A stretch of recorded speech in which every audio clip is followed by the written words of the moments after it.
Story 1. AITA for not letting my homeless friend move in because I hate her kid. Obviously, there are a lot of variables to the story. I'm 24 female and I have been working since I was 16. My dad passed away on my 17th birthday, but prior to his passing, he taught me everything there was to know. He was a jack of all trades.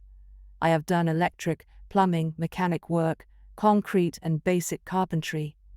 My dad and I always loved this one house that had been on the market since I was super young. He always said that one day it would be ours.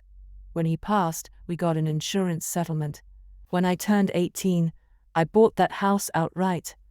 My mom didn't come with me because it was too much for her to process, but she lives right up the road, so since I was 18, I have been picking away at this house little by little. There was a lot of work to be done, and it would be so much easier if my dad was still here to help. But hey, we finally got her house. My friend has a 11-year-old kid. I have never been a fan of her due to the fact that at her age, she still throws herself on the floor at supermarkets, screaming bloody murder when she doesn't get her way. She's an embarrassment to say the least. But I tried with her. I tried to like her despite all her tantrums and entitlement. One year, she asked me for one of those really expensive doll houses, like $500, and I got it, just to have her turn around and bust it 20 minutes later for being the wrong color.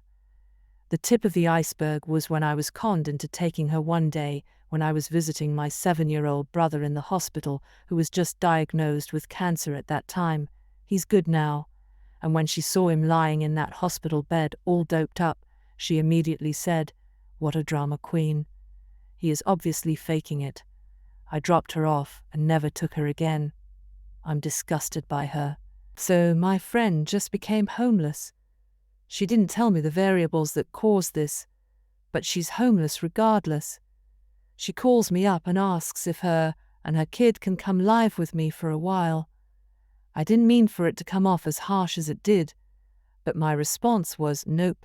I've seen how your child acts, and I'm not having her destroy the one place that reminds me of my father, or interrupting my solitude for not getting her way. Sorry. Again, I didn't mean for it to be that harsh, but that's how it happened regardless. So she flips out. Says I'm trying to make out like her kid is Satan. She knows what her kid said to my brother too, and said that her kid didn't mean it, which makes it worse in my eyes. She is telling everyone that I'm a poss for allowing her child to be homeless when I have the means to accommodate. The house has 6 bedrooms. Am I the a-hole now for the top comments? Not the a-hole, call me cynical, but it's too much of a coincidence that your friend became homeless just when you finished renovating your house. Hi cynical, I'm jaded. I thought the exact same thing. It definitely isn't a coincidence. Her friend knows Op is all alone in an apparently 6-bedroom house. She isn't looking for a layover. She's looking to squat on Op's good graces as long as she can. Someone who would pawn off a kid on a person going into the hospital to see a child who's sick with cancer. This is not a considerate, thoughtful adult who will know not to overstay their welcome.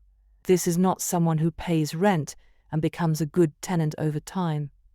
This is not someone who's grateful for a friend who has already reached the end of their tether with your child. If this kills the friendship, so be it. It's a hill worth dying on. Not the a-hole, but I might be biased because I can't stand kids. The kid has proven herself to be entitled, bratty, and destructive. I wouldn't want that in my home either. Your story about your dad made me teary-eyed. Good for you for being able to buy the house. I'm sure your dad would have been super proud of you. Thank you. Not the a-hole. The kid seems terrible. Don't allow them in your home. Kid is 11 and was enabled to this behavior by mom. Point the finger in that direction. Call CPS, apply some pressure to mom so she gets her act together and end this BS enabling behavior. She is just a kid. Yeah, my butt. If you don't teach your kid empathy and good behavior, kid will end up that way. 10 cookies. She only regurgitated the things her mom said. Kids do that. So Op, look out for her mom. Kid is the lesser evil here and can still be mended. Not saying it should be you. but she deaf should grow up somewhere else. Story 2. Would I be the a-hole if I tell my stepdaughter she is no longer welcome in my home after stealing? The title sums it up pretty well. For context though, stepdaughter is a full-grown adult with a child and home of her own. Over the last few years now, I'd say, I've noticed things from the house going missing. I never thought much of it, as I figured I'd just misplaced them.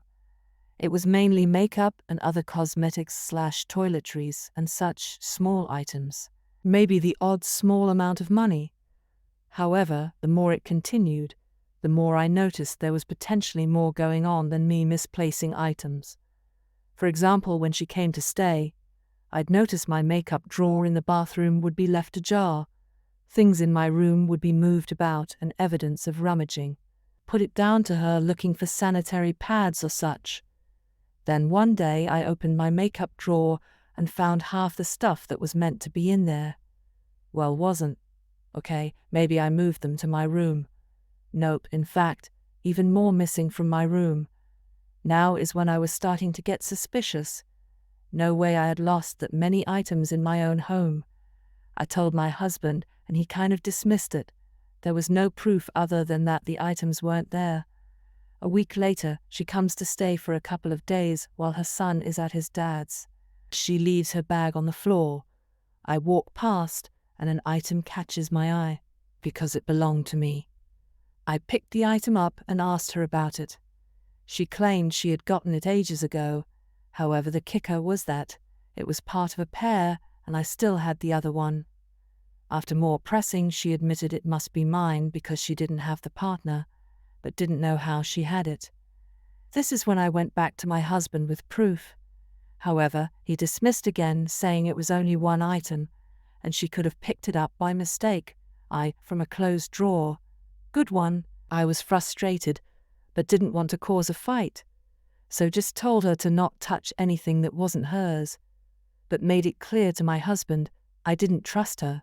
However, the more time has passed, the lack of trust has just increased, to the point where when I was organizing things in the bathroom the other day, I genuinely thought to myself, I can't have this here, or I'll never see it again.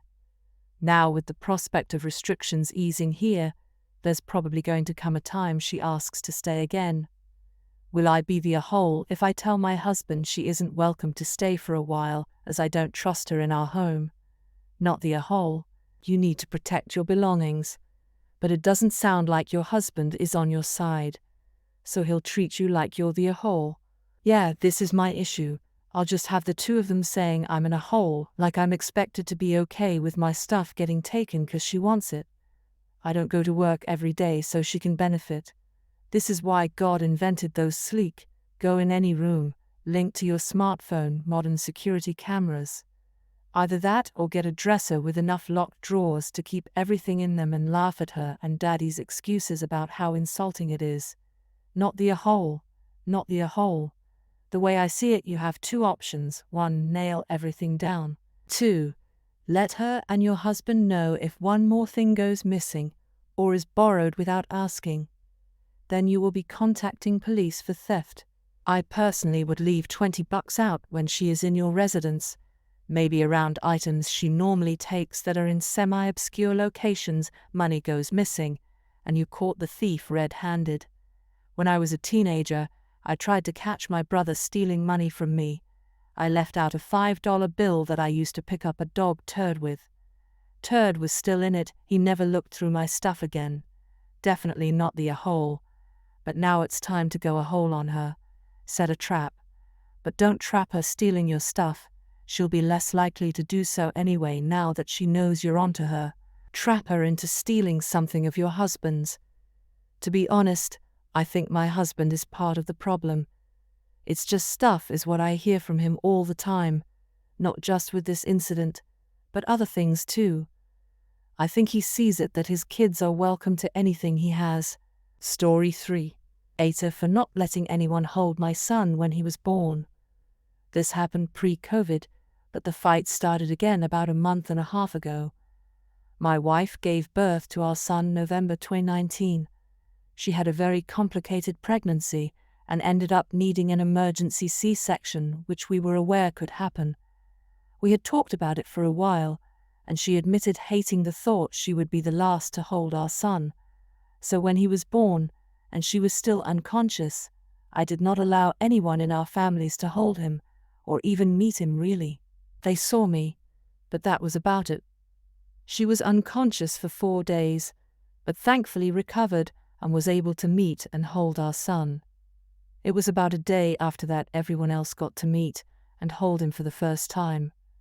Our families were upset, but nothing really kicked off, except for my mom and sister who were kinda pushy about it. Then around January we had an incident. My wife put up some photos of her holding our son for the first time and talked about how traumatic the birth had been and wanted to raise awareness of how dangerous pregnancy and birth can be, and basically just saying how grateful she was to have them both be okay. My mom and sister then really started acting like kids, saying it wasn't fair, and we robbed them of those first few days with their grandson/nephew.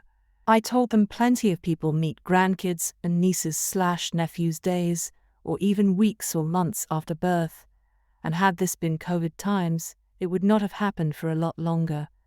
But they said I was selfish and should not have done that, just because my wife couldn't meet or hold our baby. I'm only conflicted on this because someone else suggested I robbed my son of having more interaction early on, and I should have thought of him over my wife's feelings on the whole thing. And while most of me is screaming hell no, I wanted to see what a bunch of internet strangers would think. Am I the a-hole? Now for the top comments. Definitely not the a-hole. Of course your wife should have been the first person, besides yourself, to hold your son. Good for you for sticking to your guns. Not the a-hole. This is the best thing you could have done, and a lot more fathers/wives need to do this. As a woman and a mother, I think that would be one of the very few things not forgivable. I would tell your mom and sister to pound sand and get over it as you did right, and they are just mad you wouldn't give in to them. Anyone who whines it's not fair needs to be shut down and then ignored. What a bunch of turds. Not the a-hole. Not the a-hole. What? Your mother and sister need to check themselves. They think they should have the right to hold the baby before his own mother. I highly doubt your son is going to devastate it, or that affect it by the lack of interaction early on. No, your wife didn't want to be the last to hold him, and it's your child. You two come first. Mother and father is greater than anyone else really in this situation. I do wonder what their reaction would be if it was phrased like this to them. You think you had the right to hold our child before my wife, his mother? The just because made me gasp. Just because the woman who carried him and risked her life to give birth to him hadn't held him yet? That's a hell of a just because, and you're damned right they needed to back off and wait. Not the a-hole times 100. In all seriousness, do people really care this much to get to hold the baby first? Story 4. AITA for not being more supportive to my wife after our son decided to change his name. A lot has been going on with our family, particularly on my wife's side. A few months ago, her mother got in contact with her estranged daughter, my wife's older half-sister, who left the family and cut off all contact the moment she was 18. To make a long story short, some very dark things were revealed about my wife's late father that her mom hid from the family that involved her sister, and that's why she took off. The whole family knows now, and I've been trying to be there for my wife as she processed this shocking news. The thing is, our son, who's 16, found out from his cousins, and he's disgusted by it. He happens to be named after her father, and my son has started telling us he wants to change his name. My son said he doesn't like knowing who he's named after, and would rather it be something else. That my wife and I could even help in picking out a new one. My wife immediately shut him down, and they had a fight. When we all had a family sit down, my wife said our son was named after the good things her father did, and that's what he should be remembered by. But those actions are not something that can be overlooked, no matter what other good things he did. Frankly, I'm disgusted and horrified too, so I support my son's decision, if that's what he wants. My wife has been angry at me ever since, accusing me of not caring or supporting her through this. But we have had many deep conversations about this news, even before our son announced what he wanted. I completely respect her feelings, but I also need to respect my son's. My wife isn't on board with this at all, and she says by allowing this name change, instead of trying to change his mind, it's like I don't care about her feelings at all, which makes me in a hole in her eyes. We're trying to see about getting some family therapy just to deal with everything going on, but I'd like to know what others think. Am I being in a hole for supporting him wanting to change his name instead of convincing him not to? Not the a hole. If your father-in-law did what I think he has, then your wife really needs to sit down and think if she truly wants her son to be named after a person like that. There are just some terrible things that can't be looked over, and that some good deeds cannot undo. I agree. I understand he was her father, and of course she has different memories of him. We all have a different memory of him. But once something like that is out, well, for me personally, those memories are not the same anymore. I legally changed my name in my early 20s because it never felt like it fitted who I was, and was named after the daughter of someone prominent in my country whose political views I disliked as I grew older. I can't imagine finding out that the person I was named after had done something truly awful. You are not be a hole to support your son for not wanting to bear the name of a disgraced relative, and he should definitely change it to something he is comfortable with. Your wife may have good memories of her father, but that doesn't wipe out the stain now the truth is known about him. Keep supporting your son and engage in some family therapy with your wife and son, so that she can come to understand his and your perspective, and that it doesn't need to destroy her good memories of her father just because your son no longer bears his name. I think this is the root of it. Up needs to sit down with their wife and son and explain that the son is not trying to disrespect her, invalidate her father's good characteristics, or erase her positive memories of her father by changing his name. But it is ultimately the name and burden that their son has to carry, not her. And he is the one who has to live with his own name, not her. And it is his choice whether he wants to represent someone who has committed terrible deeds, and his choice whether he wants to embody those positive traits and happy memories. If he, understandably, can't overlook whatever his grandfather has done, or simply doesn't want to continue carrying the same name as him, then that is 100% the son's right. He is not a vessel created to honor and embody the better aspects of his mother's father. He is his own individual person, and he is the right to choose whose name he does or does not carry. Not be a hole. Your wife is doing exactly what her mother did. She tried to excuse her father's behavior, or pretend it didn't happen by remembering good things her father did, and will also wind up with an estranged kid as a result if she doesn't see sense eventually. Not the a hole. Your son's name is his, and he should have the right to be called something he is comfortable with. Your wife's feelings about this, ultimately, matter less than your son's.